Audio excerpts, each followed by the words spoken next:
Welcome back to the Surf Mastery Podcast. I am your host, Michael Frampton. Today's guest is Holly Beck. Holly is a former professional competitive surfer, and for the last 11 years, she's been running the Surf with Amigas Women's Yoga and Surfing Retreat in Central America. Holly's always had an interest in the science and practice of surf therapy, and she recently completed a master's in counseling and is now a licensed therapist and is combining the two, both holistic surf coaching and talk therapy. So very interesting conversation with Holly. I want to thank and acknowledge Holly for her honesty and openness in this conversation. And without further ado, here is my talk with Holly. So whereabouts are you right this minute? I'm in Pavones. Where's that? Pavones? You don't know the wave Pavones? It's in southern Costa Rica. It's the second longest left in the world. Oh, wow. Yeah. I think they say that Chicama is the longest in Peru and Pavones is number 2. But yeah, it's basically as far as you can go south in Costa Rica. And there are a few really nice left point breaks. Is that the same place where you did the video about reading waves? It is. Yeah. That's not the same wave, but it is. That wave is like literally right across the street from my house. That looks like a very long wave as well. It is. Yeah, it can be. It needs swell. That wave needs swell. It's like flat today, but when there's swell, then it's really good. Okay, cool. Well, thanks for taking the time to do the show. That's awesome. Yeah, stoked. So tell me, what are you most excited and passionate about in the surfing world at the moment? What a great question.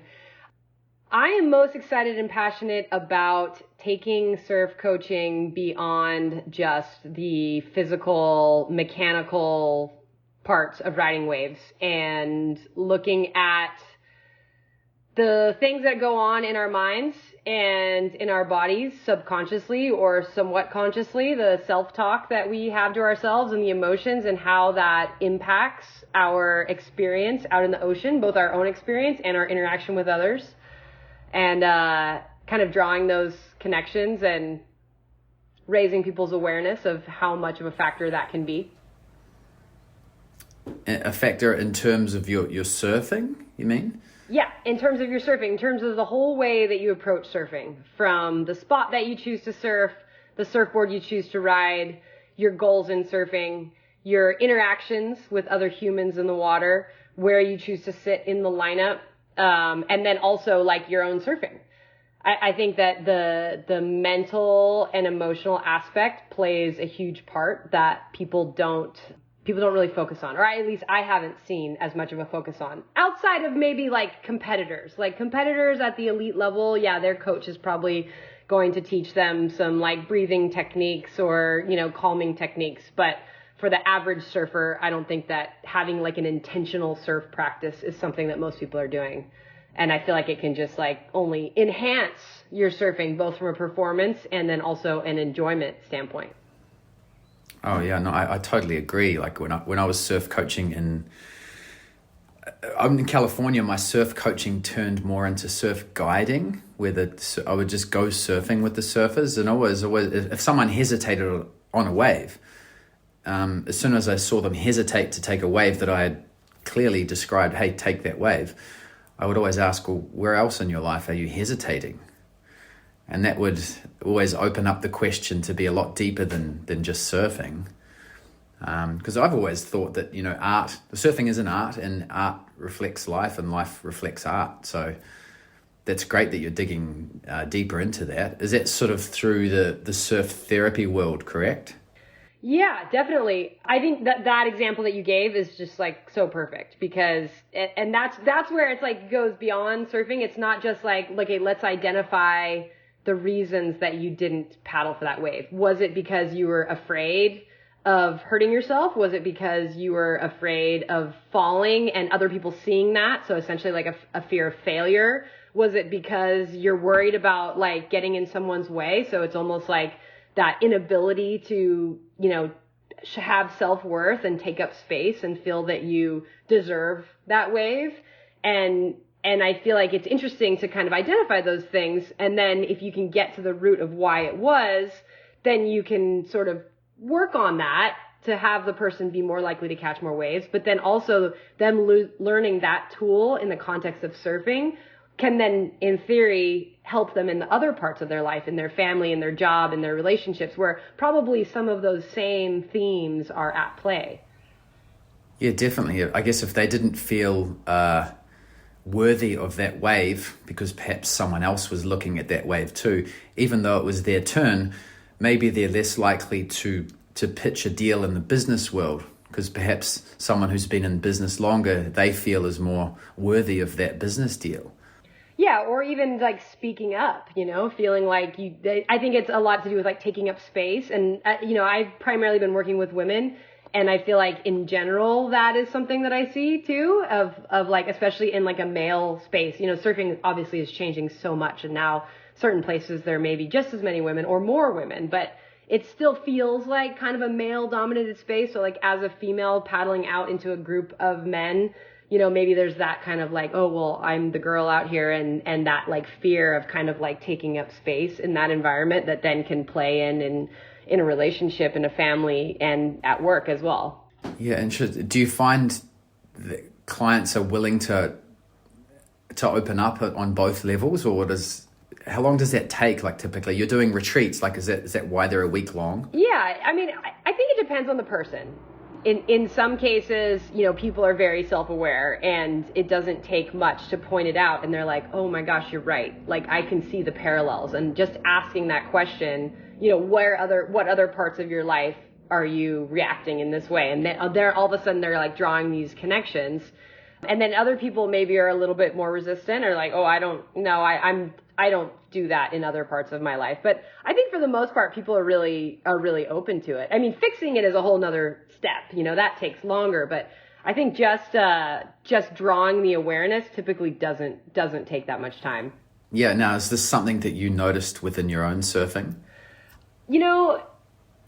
Not at first. I think I've noticed it more in seeing other people. I mean, I was a professional surfer, and then I started women's surf and yoga retreats. And so I've spent the last 12 years doing surf coaching, basically for women, over the course of a week, where you actually get to know the person. It's not just like a one-off coaching session where you meet up at the beach and you coach them and then you go off. It's like I'm actually spending a week with them. So over dinner or drinks or whatever, I'm hearing their story, and I started to notice parallels. I started to notice the woman that like would go for it and then suddenly would feel fear and back off, or even the opposite, the one whose default reaction in times of fear was just to like barrel ahead no matter what was happening. And then I would hear their story and kind of go, wow, I'm noticing parallels here. I'm noticing as they talk about their jobs or their relationships or their family dynamic, like then I see that same personality out in the water. And like it was a different series of events that led me to pursue a master's in counseling. I've been living in Central America, and I split up from my husband, and he moved back to California, and we have kids that need school, and there are all these things that kind of led me to go, okay, I need to move back to California.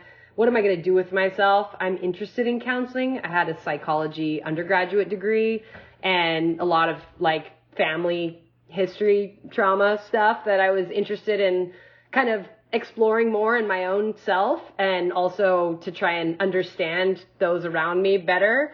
That was what really put me in that direction. And it wasn't until I was really doing it and I discovered that there is such a thing as surf therapy, because I didn't even know about that. I mean, I knew that, I go in the ocean and I come out feeling better.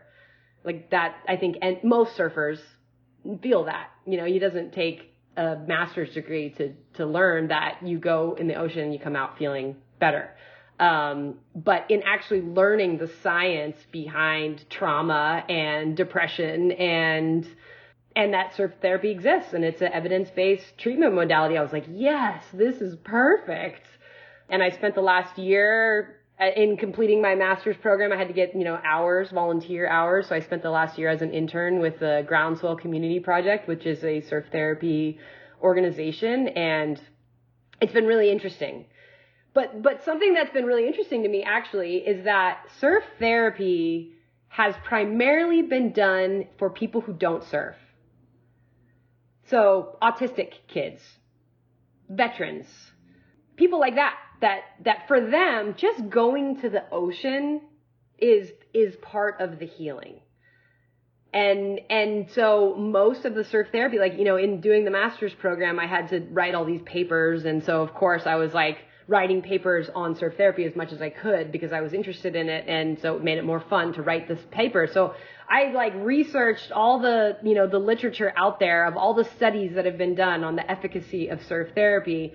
And almost without failure, they're all done on people that had never surfed before. So like, substance abuse, people who are recovering from substance abuse, or war-torn children in Sierra Leone, and so it's hard to separate out, well, is it just the going to the ocean that's the healing part, or is it actually someone who is already has a surf practice and then just approaching that practice more intentionally, more mindfully? Like, can that also be effective?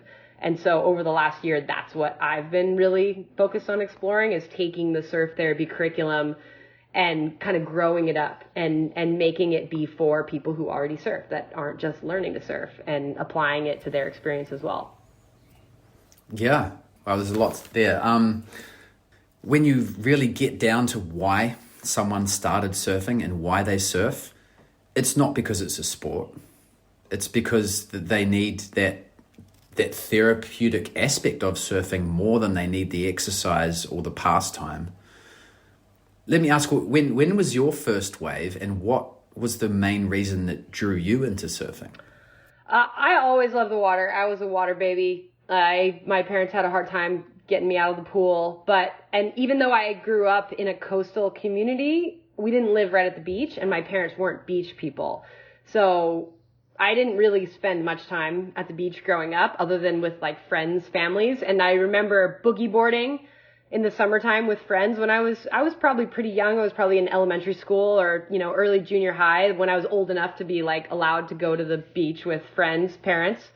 And I just loved it right away.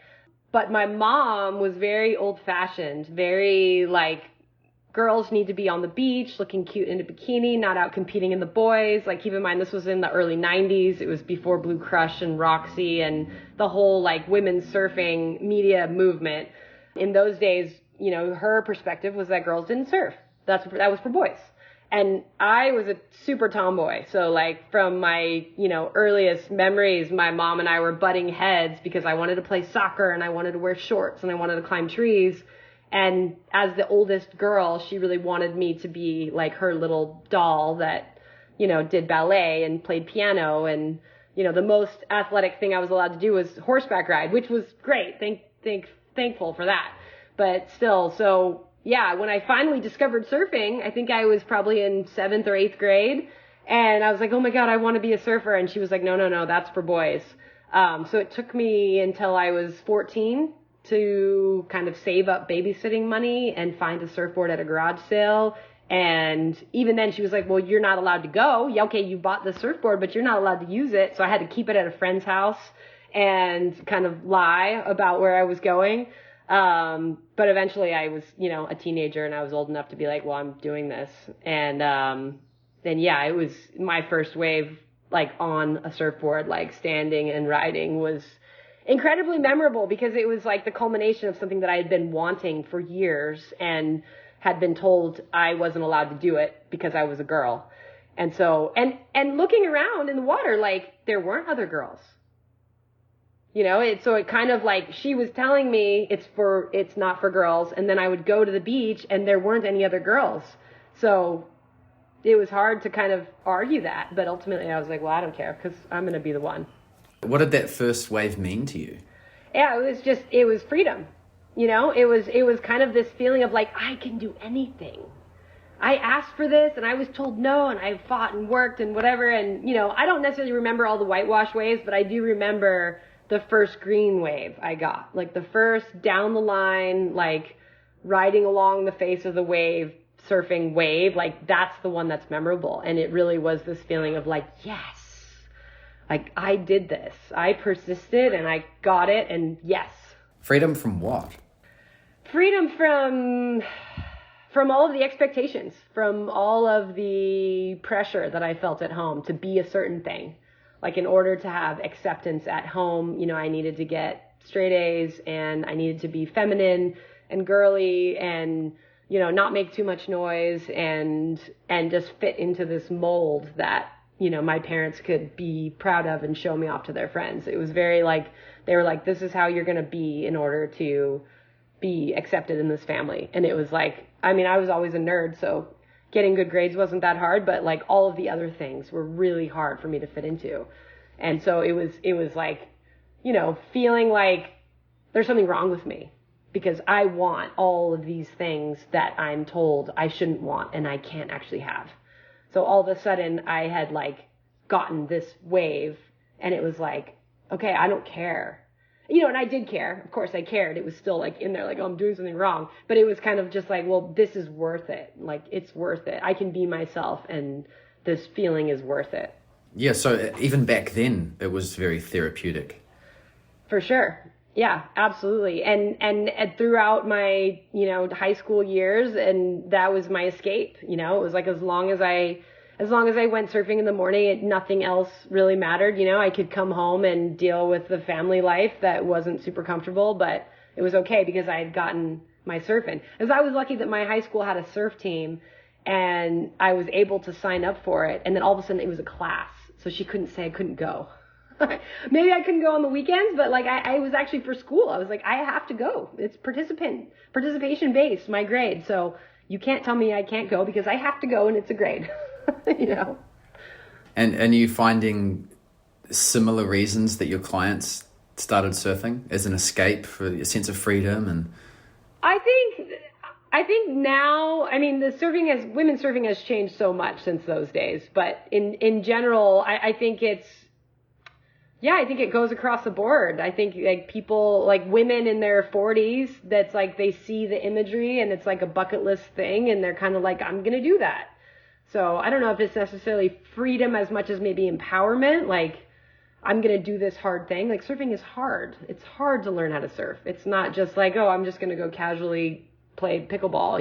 It's like, it's such a hard thing that if you're really going to do, like, you have to dedicate time to, and then it's frustrating and it's cold and it's uncomfortable and it's crowded and all the things. Like, you have to really want it.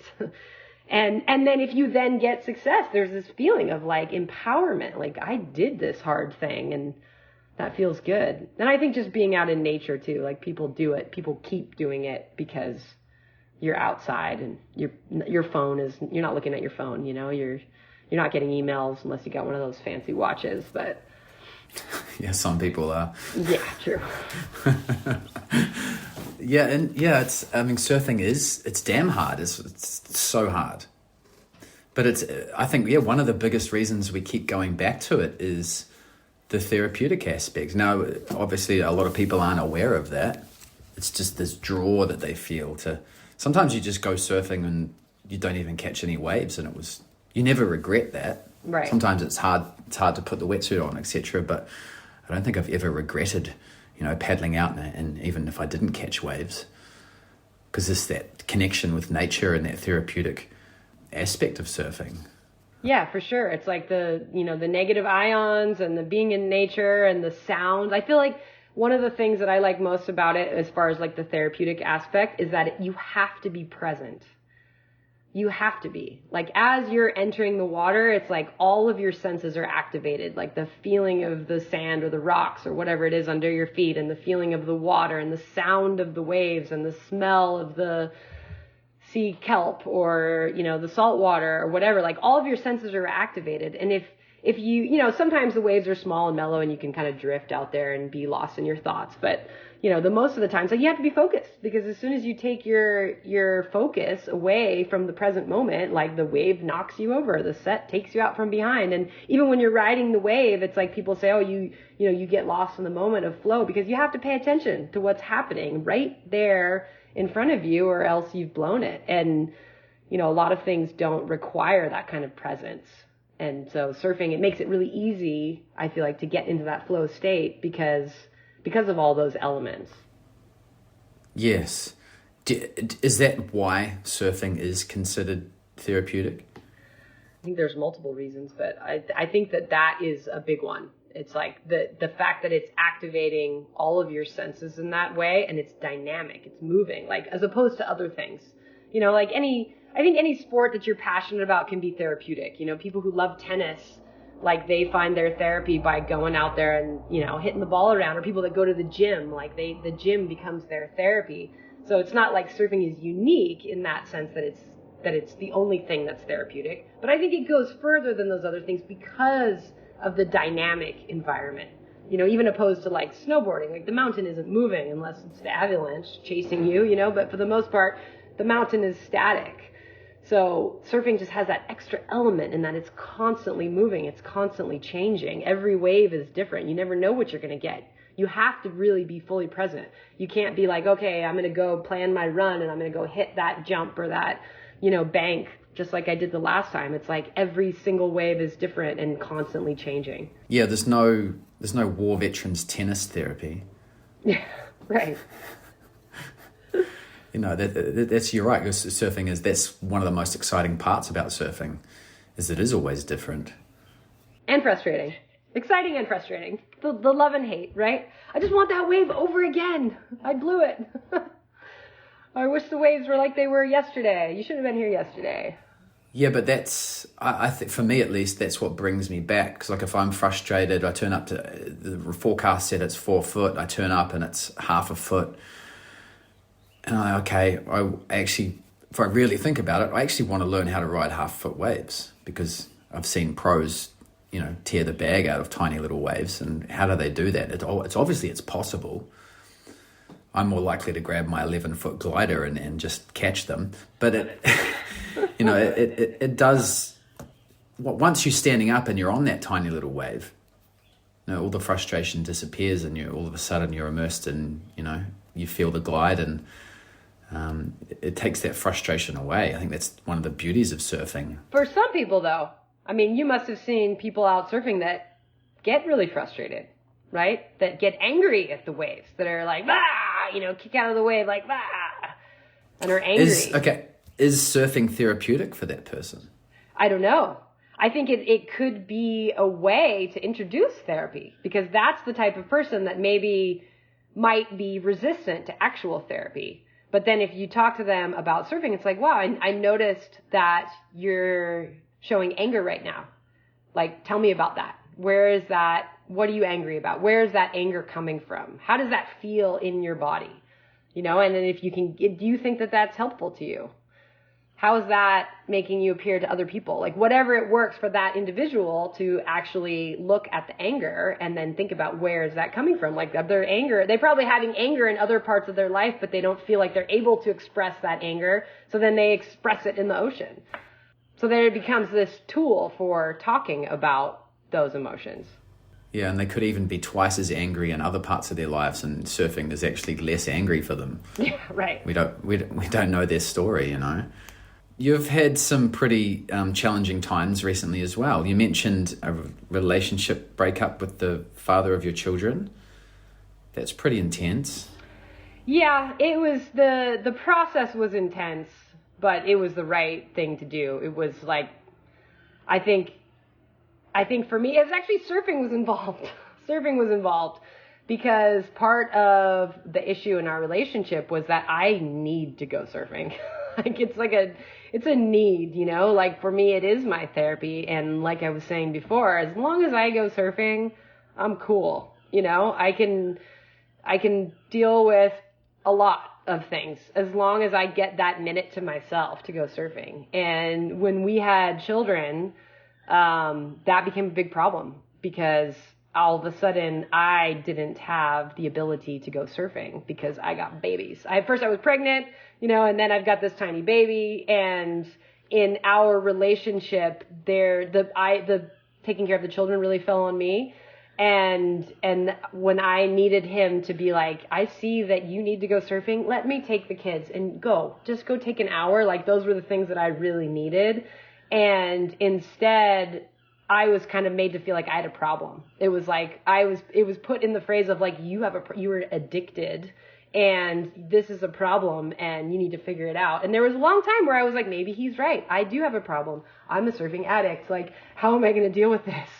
And eventually, once the kids got old enough that I was kind of separate from them a little bit and had a little time to myself, I realized that no, I know now the definition of addiction, and that isn't the problem. It is just my thing that I am passionate about that makes me feel better. And that was what I needed, that I wasn't getting. Obviously, there was a lot of other things, but that was really the thing that made it hard to tolerate all of the other things. But the funny thing, or not really funny, the ironic thing, I should say, is that after we broke up, then, the children have been living with me. So now it's even harder to go surfing sometimes, because as the single mom, it can be challenging to get the time to go surfing. But luckily the kids are now old enough that they're starting to surf themselves a little bit, so that makes it easier. Yeah, and I can relate to a lot of that. The mother of my children left, so I can relate to that. I know what it's like to lose the family dynamic. Do you think that it stems from childhood? Like, he wanted that control over you, and it sounds like your parents did too. Yeah, I really do think that that's it. And that is one of the reasons why I think I stayed in the relationship as long as I did, was that feeling of like, I have to do this thing for somebody else. Like, I can't be true to myself. And he's a great guy in a lot of ways, obviously, and I'm very lucky that we actually co-parent pretty well. We're both a lot happier separate, and we finally got into that place after 3 years of some struggle. But yeah, looking back on the choices that I made to choose him, well, plus I was living in Nicaragua, and there's just a really shallow dating pool down there. And I wanted to live there and I wanted to have children, and this guy that was like age appropriate and willing to live there and have children showed up, and I was like, okay, you'll do.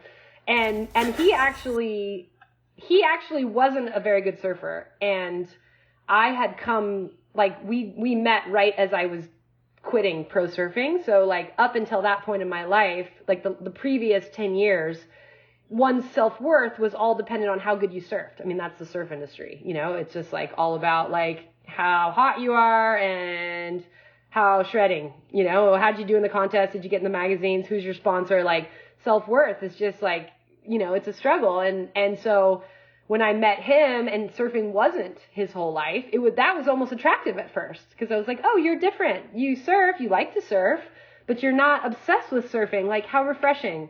This is so different than everyone else I've been with. And then once I realized, like, ooh, he's just really not that good of a surfer, and he doesn't understand etiquette, and, I was like, what have I done? Like, I'm like now committed to this guy, and we're living together in Nicaragua, and he's a kook. Like, oh my God. And, I had to do all this self-talk of like, it's okay. I'm not that shallow. It's not all about surfing. Like, it's fine. It's great that he has other passions, and I can have my thing and he can have his thing. And we don't have to surf the same spots together, and I don't have to be attracted to him in the water. But, it turns out I am that shallow, and surfing is that important, and it's... Maybe, but I feel there's a little bit more to it than that, because it sounds like he wasn't accepting of your need to go surfing. And maybe if he was actually accepting of it and let you go surfing, not only would it have your escape from everything else, but surfing might have been your escape from him as well. It's true. If he was trying to keep that controlling aspect that reminds you of your childhood, and that's what drew you to surfing in the first place. It's interesting because it's directly to what we were talking about before. It's, surfing is a reflection of, your relationships or your job, and there it is. Yeah, and I feel like it's if we can. That's what therapy is, right? It's self-awareness, and then also, I've done a lot of therapy too. So in my experience, therapy has been self-awareness, but also learning about what is a functional relationship. So I think if you can teach someone those things through surfing, amazing. Yeah, you nailed it. That's it exactly. And for sure, like, going through that, I think I had gone from like childhood stuff into like pro surfing stuff into, okay, now I want to start this business and get married and all this stuff. And it was all about like, what do I need to do? Who do I need to be to make these people happy?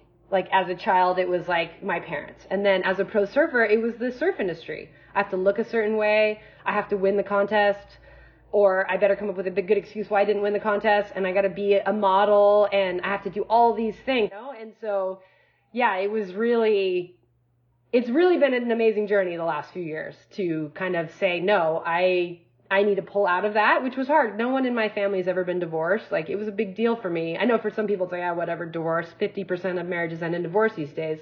But I never got married thinking I was going to get divorced.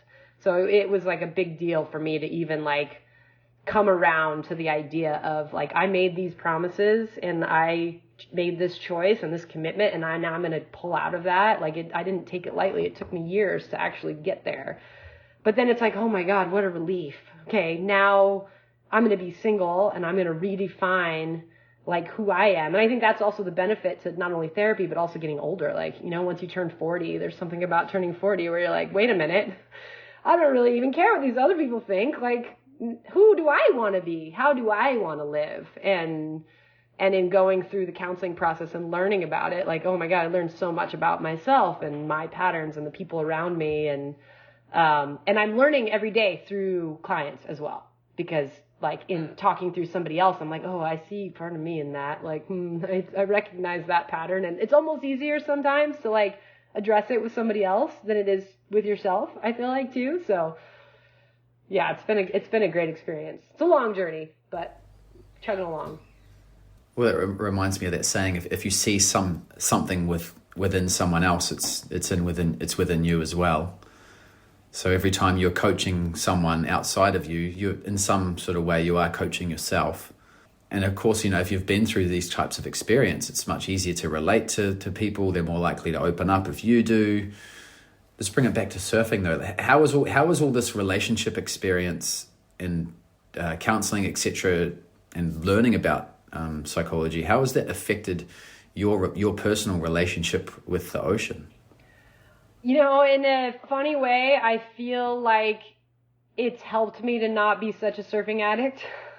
It's like, I mean, I think it's a lot of things together, but I do feel like I've learned more tools to be able to be more self-aware and, yeah, like I don't need surfing as much as I used to. Like obviously I love it and it feels so good to do it, but I feel like that need that I used to have, where if I didn't go surfing, I just like couldn't deal with struggle. I feel like I've gotten past that in the same to that extreme. Like obviously when I'm upset, yes, my default is I want to go surfing, but I don't necessarily feel like I need to go surfing in order to maintain baseline anymore. So that has been really helpful. And even in dealing with jerks in the water, you know, like the aggressive jerk in the water, I'm so much more likely now to be looking at that guy and going, wow, he must be going through a lot right now. Like he clearly needs this wave more than I do. And I'm just going to make way, rather than being like, oh, this guy, like, this idiot out here, like, I'm going to show him, you know, like I maybe used to do. And just being more appreciative of being in the water, like, cause I, for sure, like, especially as having that passive of pro surfing, like, there is that part of me that still has that self-worth element that's tied to my performance, like, even now. And, you know, I think as a kid, I had, like, no self-confidence, and then I developed surfing, and that was where I got, like, attention and whatever, like, outside of my family. And then I was good at it, and I got, you know, I was paid to do it and all of this. So, like, all of these good things came to me from feeling like I was surfing well. And it is hard to, like, let go of that. And especially as a woman, like, I'm so used to being, like, the best girl in the water. And there's, like, a, you know, kind of an element of like, yeah, I'm awesome, you know, that comes from surfing well. And then you have those days where you don't surf well for whatever reason. You're tired, or you just like, you're out of sync and you fall off and people are watching, and, you know, that kind of thing used to affect me more than it does now. So having gone through this process, my surfing is, I would say, more mellow. Like where it used to be so like, I need it, and if it doesn't go the way I want, like, ugh, you know, and this guy, ugh, and like the crowd, oh my God, you know, and now I'm just like, I'm a little bit more chill. Like I definitely still get really excited. My friends are always like, Holly, wow, chill. But it's more mellow. I don't get like the big extremes up and down. I'm like excited or I'm just cruising. And if I'm not having a good one, I just go in. Like I have no shame in paddling in.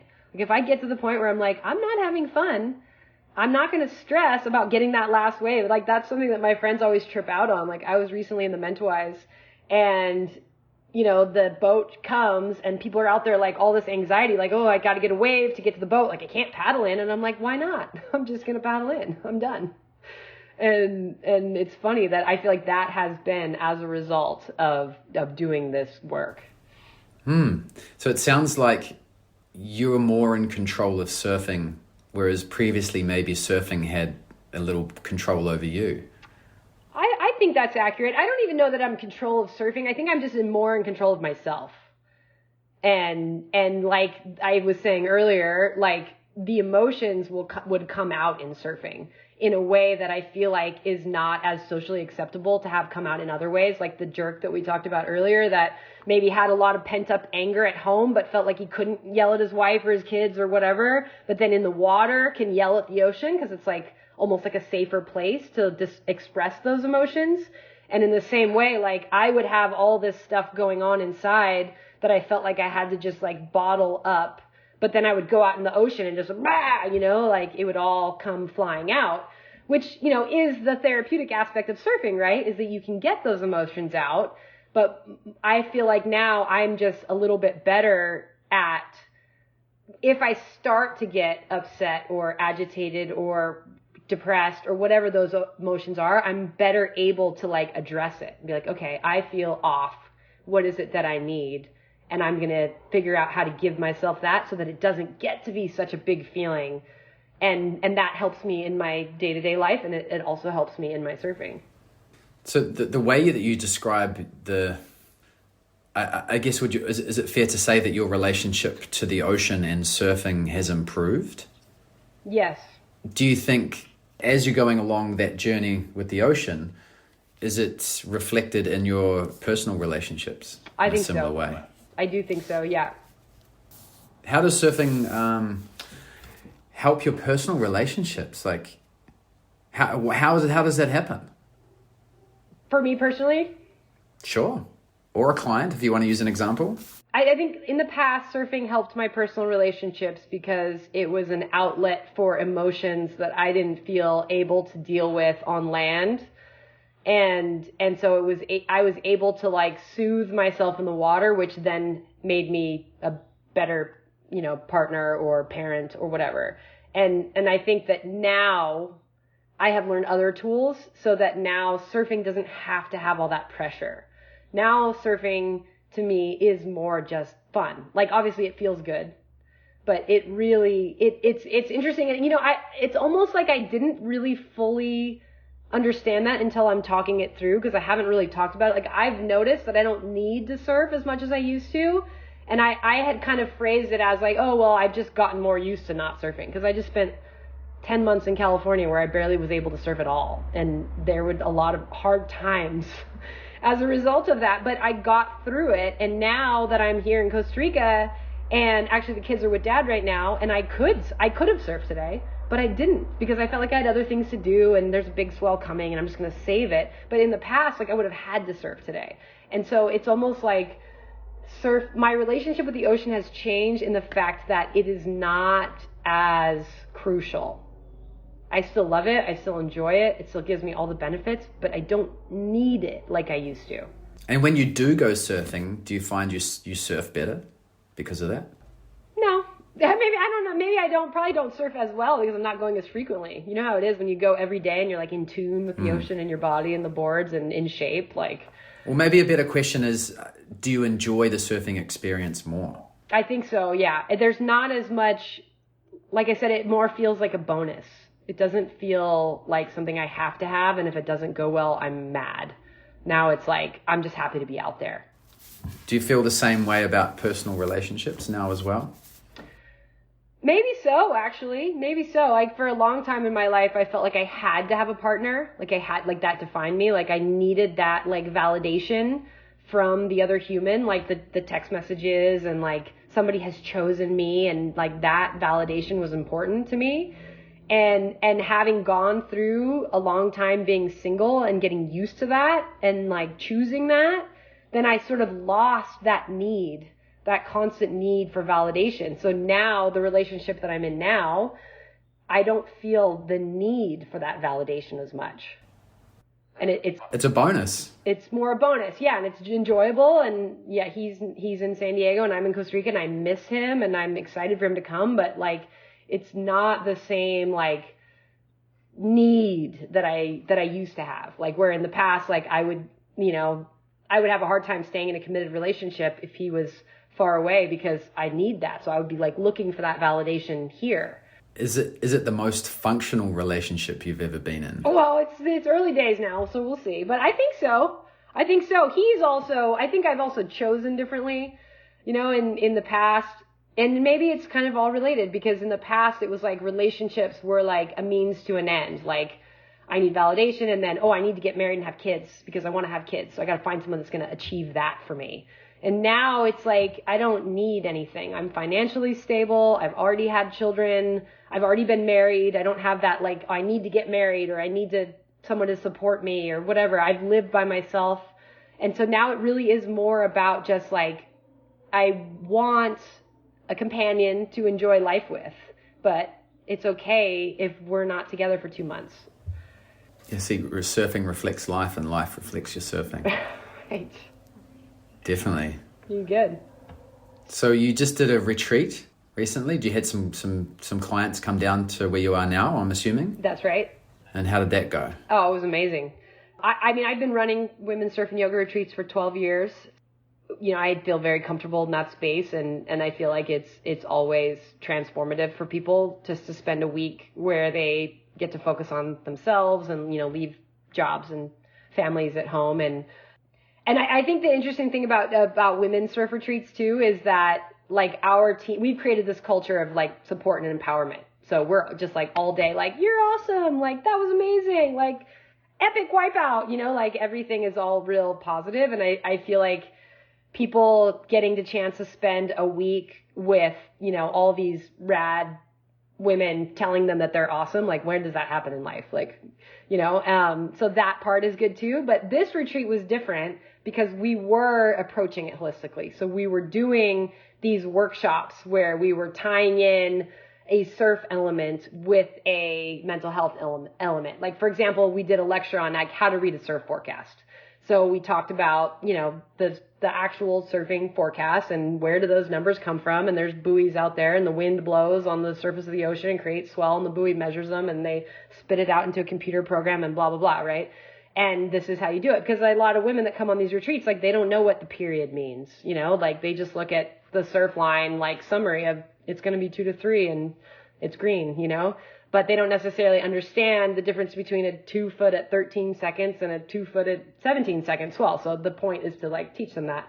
And then what do you do with that information? If you know that there's a big swell coming, like, what will you do to prepare? You're going to, get a lot of sleep and eat well and make sure you have your right board and plan where you're going to go. And so then tying it in to the mental health component, we have people visualize, like, what if you were your own home break? Imagine the various features that would be involved. Like for me, I have this bay, and at one point there was a ship that was out there. That was my relationship, and then that ship sank, and it was like very tragic at first, but now it's made this killer little point break.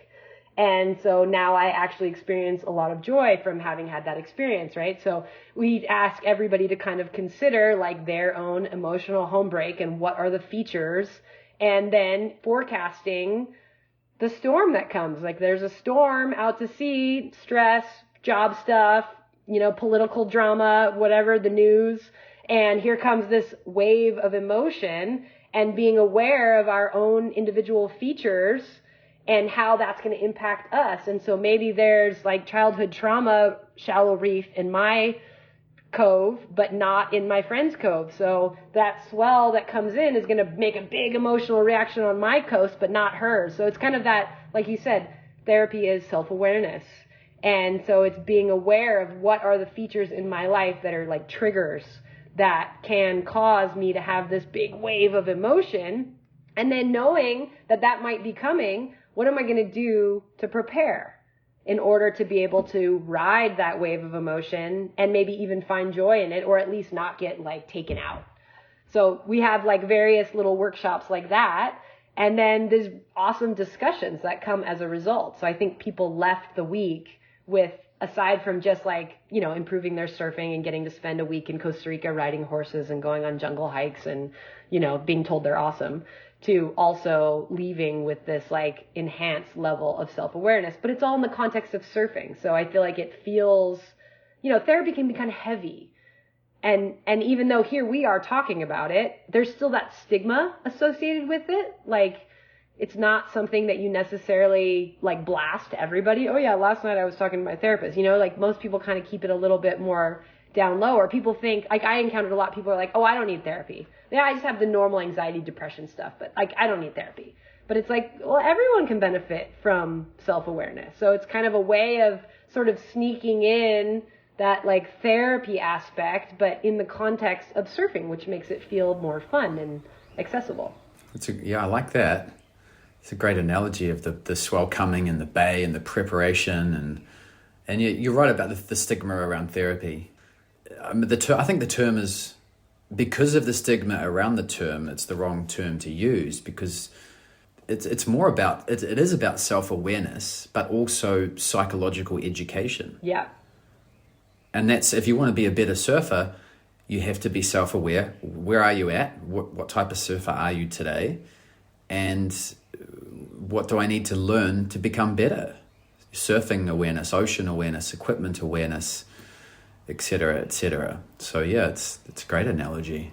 It's funny because if you don't have that preparation and education of that swell's coming, and you turn up to the beach, oh, well, I'm ready, and then you look down and, oh, there's no leash string. Oh, and it ruins everything because you did not think things through.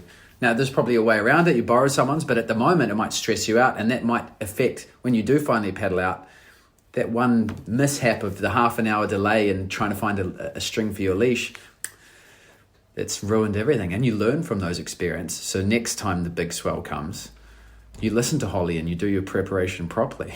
Or if you go through that moment and you don't have your leash string and you're stressed out, now you're on this stressed moment, you don't paddle straight out. You take that moment and you ground yourself. And so it's like teaching those tools as well. Like, what do you do when you feel all like frantic and whatever, and now you need, you know, something went wrong, but you still have to perform? How do you relax? How do you become aware of your internal state and change it so that you can focus on the next thing? So it's that psychoeducation of like, what are the tools in your toolbox? And the stigma around therapy, I mean, it's less, I mean, a city like Los Angeles, it's not it's not so much as a stigma. It's almost accepted and expected almost. But certainly for, you know, I'm sure not all your clients are living in LA, but do you think there's a similar stigma around the surf coaching? I don't know, actually. That's a good question. I think that there's a gender difference, because I have noticed too in our retreats that we do have some co-ed retreats because people want to bring their partners or brothers or best friends or whatever. We just guys are like, I want to do it. And I have noticed that it's a lot more common for me to get an email. It was like, I want to come with my wife on this retreat, but I don't need coaching. You know, she needs coaching, but I don't need coaching. I just do my own thing. And I'm like, no, but I'm sure that unless you are Kelly Slater, you know, and even Kelly Slater probably gets some coaching, you know, like don't you want to have video footage, and don't you want to be guided to the best spot and told where to sit? And if the coach notices that you should put more weight on the front foot, wouldn't you be interested in hearing that, you know? But I think that there is less stigma in help seeking among women than there is among men. Yeah, I think it's overall, 10 years ago it was worse, right? Yeah. Surf coaching, oh no. I don't need that. It's becoming more, it's definitely more socially accepted nowadays. And I think it sounds like what you're doing is Awesome. These trips sound amazing. I want to come. Come on down. Let's talk about it. It's so fun. Yeah, I did a similar one. I was in Nicaragua a couple of years ago with Taylor Knox and Matt Griggs. Oh, nice. The surfing therapy wasn't really discussed, but a big part of the trip was meditation. Okay. And there was it was more of a men's thing. The men would get together. There was about 10 of us, and we'd get in a little circle, and we would do a meditation. And Matt and Taylor would talk about, I guess human psychology, I guess, and then that would open the discussion into. And it was an amazing trip. It was an amazing trip. That's awesome. Yeah, those two guys are both super cool. Is meditation something that you include as your in your retreats as well? Yeah, definitely. We do. If we're including it, it's more like guided meditation. That's like one of the activities we do is what's your magical surfer? Like if you could be any type of surfer, what would you be? And we guide them through the process, because I think that, I see a lot of women that are like, I want to get down to a shortboard. I want to go shorter. I ride an 8-foot, but I really want to go shorter. And that's like always a question of like, why do you want to go shorter? Is it because you feel like it's more cool, or like unless you live in New York City and you have to get to the beach on the subway and you need a shortboard so that you can do that easier, like, okay, I get it. But otherwise it's like, why is that? And I feel like it's interesting, like going through that meditation, like people don't necessarily know what we're doing. Like I don't tell them this is what we're going to do. We just like start this, okay, follow along with me and see where you end up. And then at the end, it's like, okay, what did you come up with? Like if in your fantasy surf session, what were you doing? How were you interacting with the ocean? What did your board look like? And I feel like sometimes people surprise themselves. I notice when I do it, I get a different answer every time because it's more based on like my mood. Like sometimes I want to be out there getting so barreled, and other times I just want to stand there and glide. But I feel like people like if you ask them, what are your goals in surfing? The answer is a lot of times based on other people's perceptions of like, that looks cool, I want to do that. When you really guide them through, like, what does their body actually want? What do they actually want? Sometimes the difference is like, I just want to enjoy myself in the water. I just want to glide, And so it's like, okay, well then let's figure out what board is going to get you to that goal. Yeah. Often people don't really think it through. And there's that stigma around, of course, because you look at the WSL, and if that's what professional or high level surfing is, fair enough. But I see surfing as less of a sport and more like music. Whereas, okay, sure, the WSL, that's your hard, fast jazz. But then look at Devin Howard. I mean, he's just as good a surfer. It's just he's more into the slow jams. Yeah, right. He's just as good a musician, technically, the way he reads a wave, the way he deals with a lineup, etc. It's just his style of surfing is much different. So I'm always helping clients, stop looking at Kelly Slater and Dane Reynolds and, take a look at some of the other surfers, the alternative boards. They may not have even been exposed to or know that exists. They don't. Totally.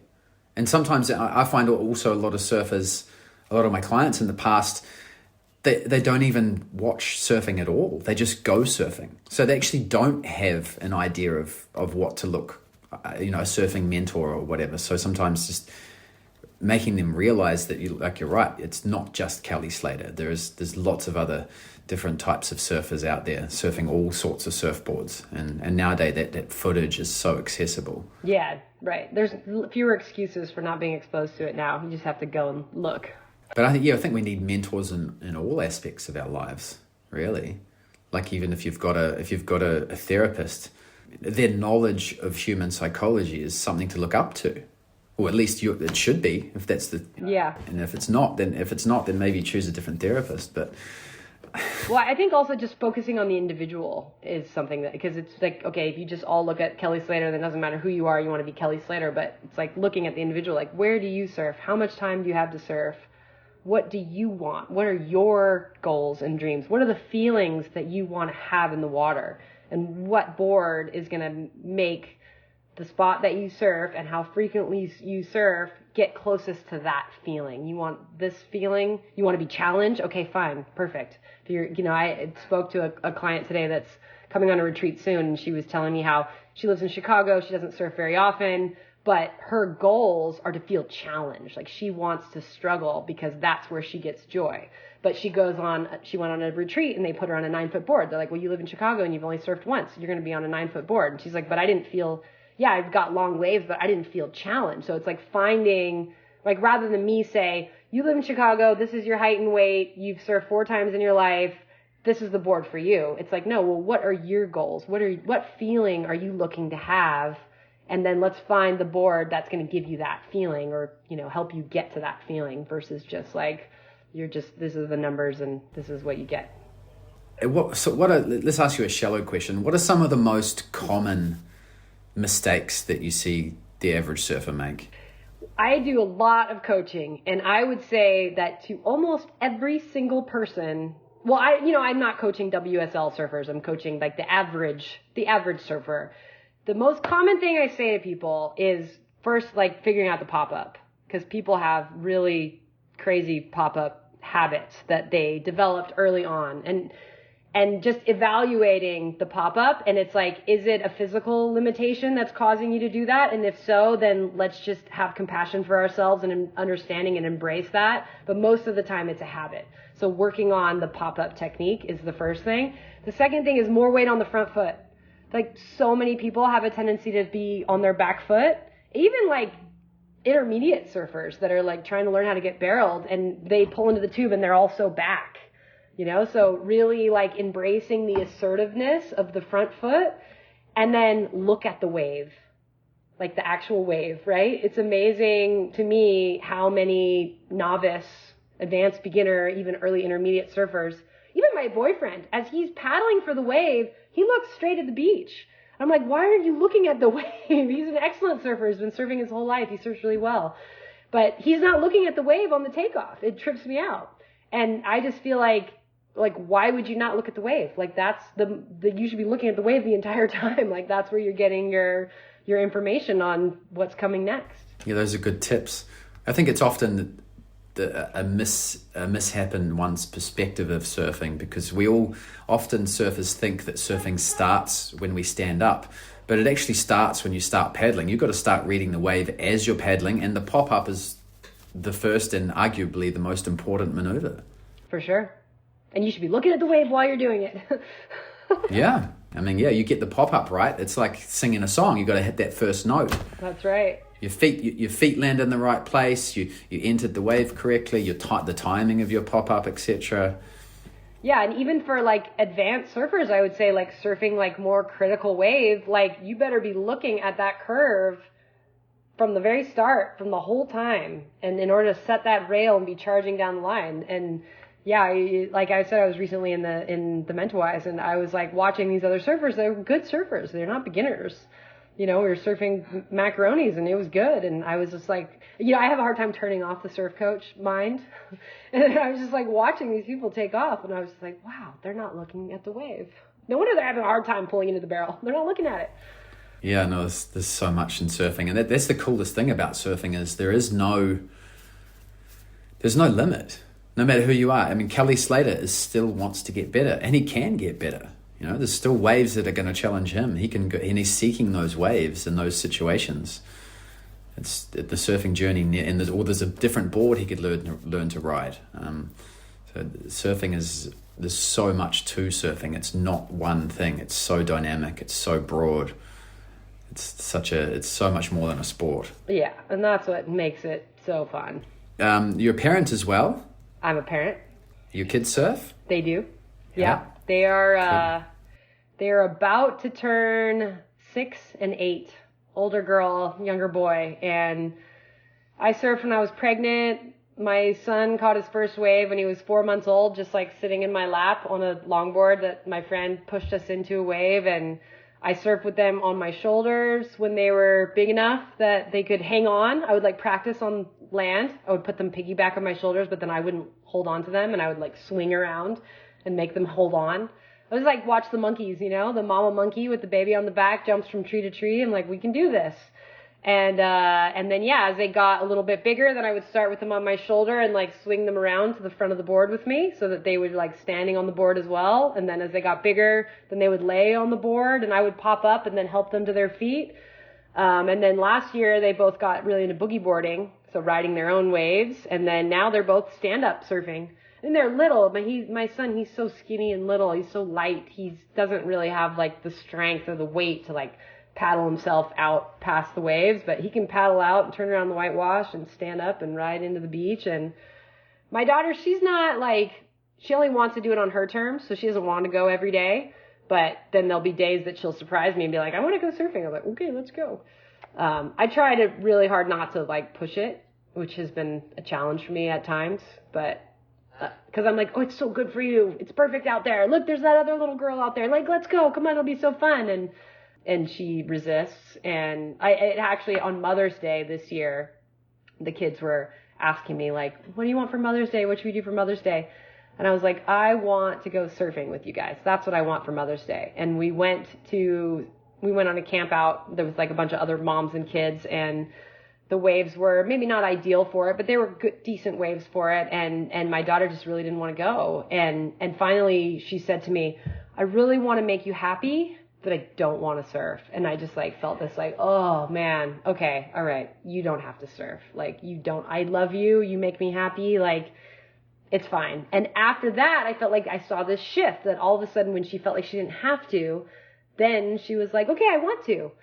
Because just before that, she had told me at one point that she hated surfing. And I was like, oh no. So it was a good lesson to like really not have that expectation. And they're going to get into surfing if they get into surfing. And if they don't, that's fine too. But I accept them for who they are. I'm trying to like do it differently from the way I was parented. And it's hard because, you know, you have those patterns ingrained in you. And I do find myself reacting to the kids sometimes the way that I was reacted to. And it's those times that I have to like kind of stop and, you know, okay, I'm going to use my tools here. I'm very frustrated and annoyed because kids are annoying. I'm going to take some breaths, and it's not about them, you know, it's about me, and how do I calm myself down so that I can then address their needs. So I'm working on it. It's a struggle though. Yeah. Okay. Well, it sounds like you're pretty self-aware, and it's just like, it's a give and take sort of thing. You want to expose them to surfing because you want them to feel safe in the ocean and understand the joys of the pastime. But you're right. At the same time, as soon as you start to push them, they're like, nah. Yeah. Nah. Well, and sometimes like she'll be like, I don't want to go to the beach. I'm like, come on, we're going to the beach. I don't want to. And I'm like, come on, we're going. And then we get to the beach, and all of a sudden she's playing and laughing and whatever. And I'm like, see, you know, so it's like some element of pushing is necessary, but it's just knowing when to be like, okay, fine, we're not going to the beach today. We don't have to. Probably a lot of listeners who, you know, love surfing and want their kids to at least enjoy the experience of being near the ocean. What's the worst thing someone could do to inhibit their children having a relationship with the ocean? I mean, I think for me, the things that I've noticed is like if the kid thinks that gaining your affection is the way that they're going to get that is by doing it. Because then even if they do it, they're doing it for the wrong reason. They're doing it because you want them to. They're not developing their own enjoyment of it. And then even if they do it for years, then it may end up backfiring eventually. Like I have friends whose parents surfed and, you know, took them to the beach all the time, and they surfed a bit when they were young, and then they stopped surfing and didn't surf because they were like, oh, that's my parents' thing, and they wanted me to do it, and I'm over it. Whereas like I was the opposite. Like I didn't get a chance to do it, so it was like all I wanted to do. So I think it's just like trying to find that balance of, like you said, introducing it, showing it, but not forcing it. And warm water helps. Warm water helps so much.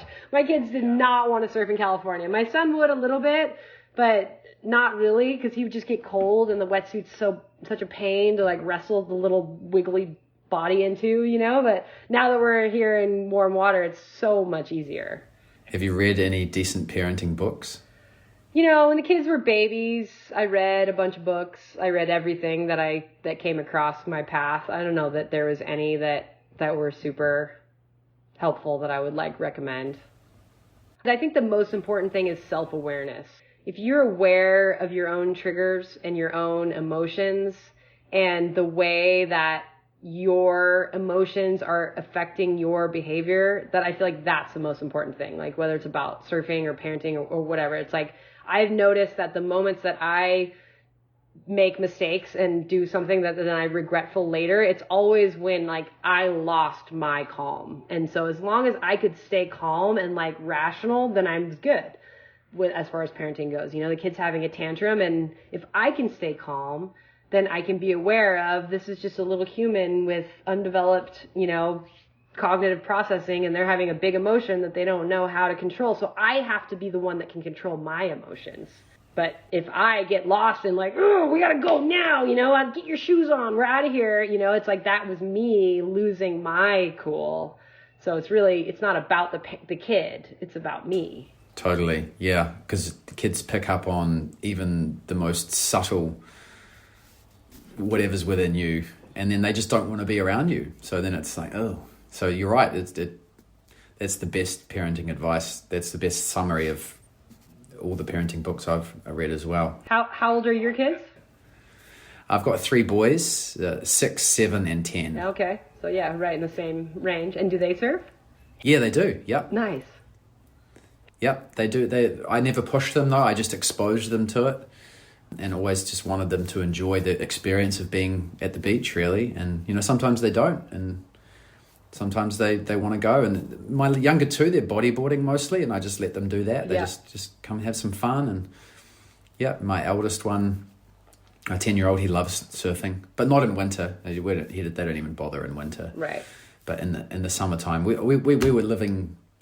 We were down at Zuma Beach in Malibu every day as they were growing up. So they got exposed to a nice part of the world and beautiful beach. And before that, we were in Sydney, Australia, with nice warm water in the summer as well. So yeah, the warm water thing helps a lot. For sure. And Zuma's not that warm even in the summer. It's not that warm.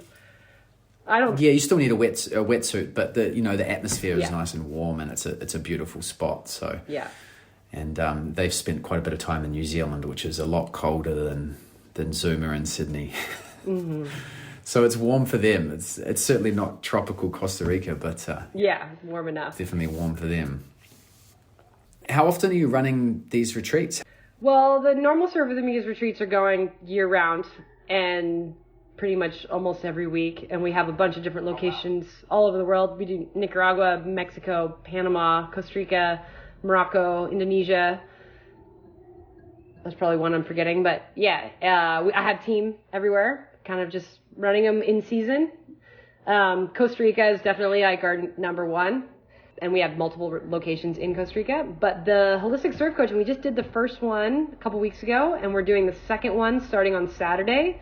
And then there's one in Morocco in the fall, and in Nicaragua in the spring. Oh, in Peru, that's the other spot. We're going to go to Peru. So, yeah, they're a little bit more energy intensive, and we need more specific staff. I mean, I think at this point, like, the staff are what makes the experience. And so for the holistic surf coaching, it's just like a different caliber of staff that's also trained in, trauma informed, doesn't necessarily have to be a therapist, but definitely someone open to, being very trauma informed, and it has to be like self-aware as well. So that's the limiting factor. And we're just kind of growing it and learning about it. Like from the first one, we got a lot of feedback, and we refined things, and now we're going to the second one, and we're going to do some things a little bit differently. And so, yeah, it's fun. For me, it's really fun to do something different. Like I had spent, a long time doing the same thing, and, obviously it grew and changed and developed and improved, but really I felt like the formula was there, and it was like running and established, and kind of was like just ready to take on a new challenge. So it's fun to have, even though it's like a similar product, it's different, and it's fun to have that challenge of doing something differently. It's awesome. It sounds amazing. So how can people find out more about these trips and book? surfwithamigas.com has all of that. And then I have my own website. I'm kind of also in this like middle ground of deciding what to do with it. So I just graduated like last week officially. And I've been so busy doing that I haven't really had a ton of time to think about, okay, what's next? And so I'm in this middle ground of trying to decide, like, does the whole culture of Surf with Amigas shift more toward these holistic surf retreats? Or is it just like a specialty series of retreats within Surf with Amigas? Or do I start something new that is not just retreats, but it's also, workshops in California and individual clients, and it's just more of the holistic side of things, and maybe even calling it therapy sometimes. But like you said, I feel like that word needs to be adjusted. But yeah, I'm in this point of trying to figure it out. So the Surf with Holly Beck website is to kind of explore that avenue of doing just my own thing. But in the meantime, because Surf with Amigas has all the stuff up and running and going, we're doing the holistic surf coaching through Surf with Amigas. So yeah, we'll see. But either one of those ways can be involved. And then I'm going to be in California seasonally. So we'll be doing things in California as well. So if you don't want to commit to a full week of this and are in Southern and Northern California, I'm going to be in the Bay Area quite a bit this next year. So there'll be like 1 day experiences where you can just come and experience holistic surf coaching just for a session and see if you like it. Okay, awesome. I will put links to both those websites in the show notes. Thank you so much for your time, Holly. Thank you. I really, really enjoyed the conversation.